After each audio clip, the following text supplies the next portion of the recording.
যাই একটু বন্ধুর সাথে দেখা করে আসি। বন্ধু যে কি করে একা একা। কিরে বন্ধু, ঘাস কাটস কে? আর বন্ধু কইস না রে, আমার যে সময়ই কাটে না। কি করি, বেলা 12টার সময় ঘুমের থেকে উঠি, এই যে ছাগলের নিগে এই যে ঘাস কাটা কাটি ছাগল গরুর নিগে, তাও যে সময় কে যে কাটে না আমার কিচ্ছু বুঝি না আমি। বলতো তাহলে কিভাবে সময়টা কাটবে, একটা উপায় বাতা। আমার একটা বন্ধুর দাদা আছে, ওর বলে মাস দিন রকেটের মতো যায়। চল আজকে ওর কাছে নিয়ে যাবো, ও একটা বুদ্ধি বের করে দিব। চল তাহলে।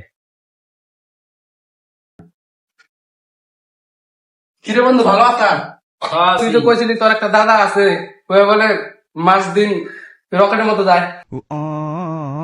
আছে রে, নো কথা কয়ে দিচ্ছি। চল তাহলে তোর দাদার সাথে আমার বন্ধুর দেখা করে নিও। কি কস দোস্ত, তোর দিন কাটে না? আমার একটা দাদা আছে, তার গুলির মতন দিন কেটে যায়, দিনটা সমানে যায়। চল তার কাছে নিয়ে যাই। চল তাহলে যাই।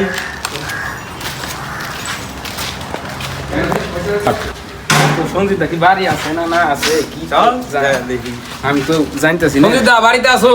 হ্যাঁ বাড়িতে আছি। বিনয় ভাই বস বস ভাই বস। তাহলে কি ব্যাপার সেবার বল, কি ব্যাপার সেবার? তোর বলে দিন যায় গুলির মতো, হ্যাঁ। যায় না? হ্যাঁ। ওকে নিয়ে আসলাম, একটা সমস্যা আছে। কার কে? এই যে আমার দোস্ত। ও দোস্ত, তাহলে দোস্তর বসবে তো, দোস্ত বসো।